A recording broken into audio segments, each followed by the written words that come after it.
Good afternoon all. आज हम करेंगे chemistry class 11th de Broglie equation. तो डी ब्रोगली इक्वेशन जब हम करते हैं तो इसका दूसरा नाम होता है वेव नेचर ऑफ मैटर। इसका अनदर नेम है वेव नेचर ऑफ मैटर। मतलब इससे हमें पता लग रहा है कि हमने पढ़ना क्या है। हमने क्या पढ़ना है कि मैटर का भी वेव नेचर होता है। हमने ये इस इक्वेशन में पढ़ना है। अगर मैं लाइट की बात करूं, तो साइंटिस्ट आइंस्टाइन ने कहा था कि लाइट का डुअल नेचर है। वो डुअल नेचर क्या है? लाइट का नेचर पार्टिकल भी है और वेव भी है। पार्टिकल भी है और वेव भी है। हमको पहले सिर्फ पता था कि लाइट का नेचर वेव है, बट आइंस्टाइन ने कहा लाइट का डुअल नेचर है वेव और पार्टिकल। अगर लाइट का डुअल नेचर है, उन्होंने कहा किसी चीज़ का वेव नेचर है तो उसका पार्टिकल नेचर भी है। अगर किसी चीज़ का पार्टिकल नेचर है तो उसका वेव नेचर भी है। तो अगर मैटर है, हमको ये पता है कि मैटर का पार्टिकल नेचर होता है। तो इसके अकॉर्डिंग अगर हम कहें तो यार मैटर का तो वेव नेचर भी है। मैटर के भी दो नेचर है, पार्टिकल और वेव। तो डी ब्रोगली एक साइंटिस्ट थे। उन्होंने कुछ कहा था, एक लाइन है जो बहुत फेमस है। Every moving particle has a wave associated with it। कि जो भी मूविंग पार्टिकल होता है, चाहे वो मैटर है चाहे वो लाइट है, उसकी वेव, उसके साथ वेव एसोसिएटेड है, उसका वेव नेचर है। मान लीजिए एक बॉल है, अगर बॉल को मैं फेंक दूँ तो ये मूव करेगी। अगर ये मूव कर रही है, इसका मतलब वैसे तो ये पार्टिकल है तो मैं इसको पार्टिकल नेचर कहती, पर ये मूव कर रही है, इसके अकॉर्डिंग इसका वेव नेचर भी तो होगा। तो इन वेव्स को हम क्या कहते हैं? इन वेव्स को हम मैटर वेव्स कहते हैं। क्या कहते हैं? Matter waves. तो इस इक्वेशन से हमें एक बहुत ही अच्छी इक्वेशन मिली थी। वो इक्वेशन है wavelength is equals to Planck's constant over mass velocity। ये हमारी इक्वेशन है डी ब्रोगलीस वेवलेंथ पे। मैं एक एग्जांपल देती हूँ आपको फोटोन की। हमको पता है कि फोटोन क्या होता है।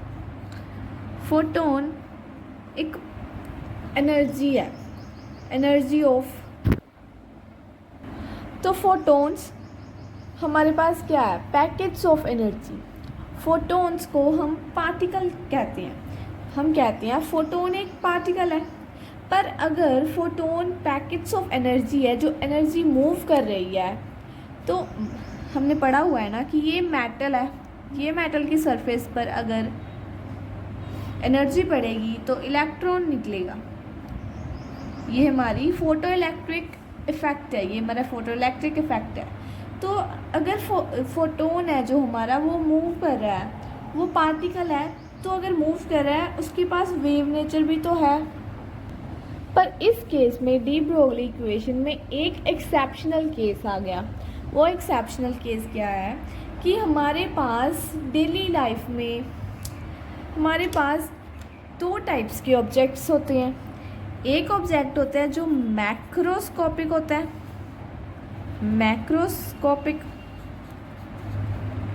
और एक हमारे पास होता है जो माइक्रोस्कोपिक होता है।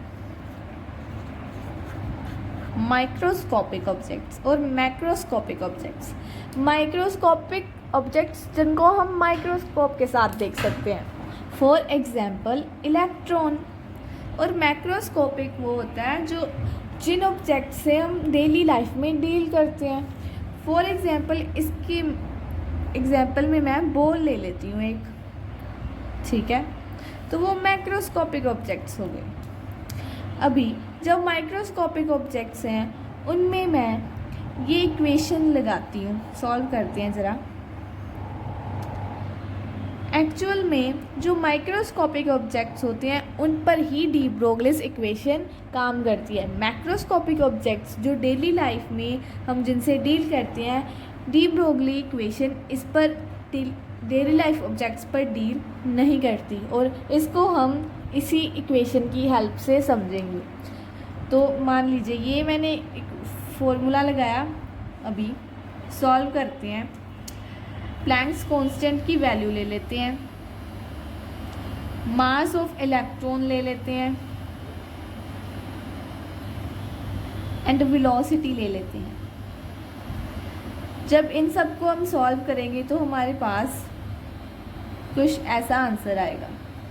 अभी मैं इसको ये आर्मस्ट्रॉन्ग में लिख सकती हूँ, ये आर्मस्ट्रॉन्ग की वैल्यू है ना, ये आर्मस्ट्रॉन्ग की वैल्यू, इसको आर्मस्ट्रॉन्ग में लिख देती हूँ। तो ये जो मेरे पास आंसर आया ये बहुत ही स्मॉल वैल्यू है। तो ये हमारे पास जो वैल्यू आती है ये बहुत ही स्मॉल वैल्यू है जिस पर डी ब्रोगली इक्वेशन काम करती है। अब मान लीजिए इस पर मैं सेम फार्मूला लगाकर, ये सेम इक्वेशन लगाकर इसको अगर सॉल्व करूँ तो इसकी जो मेरे पास इसका जो आंसर आएगा वो बहुत बड़ा आएगा। मान लीजिए ये आर्मस्ट्रॉन्ग में नहीं आएगा, ये 10 की पावर -10 जो होता है आर्मस्ट्रॉन्ग, वो बहुत ही स्मॉल वैल्यू होती है, बट इसकी स्मॉल वैल्यू नहीं आएगी। तो इट मीन्स कि ये माइक्रोस्कोपिक ऑब्जेक्ट्स पर ही डील करता है। तो डी ब्रोगली इक्वेशन जो बहुत ही स्मॉल वैल्यूज़ है उसको डिटेक्ट कर लेती है, बजाय कि बड़ी वैल्यूज़ को डिटेक्ट नहीं कर पाती। तो यही थी डी ब्रोगली इक्वेशन। तो मेरे चैनल को सब्सक्राइब कर दीजिए, वीडियो को लाइक कर दीजिए, ऐसे ही बढ़िया बढ़िया वीडियो आती रहेंगी।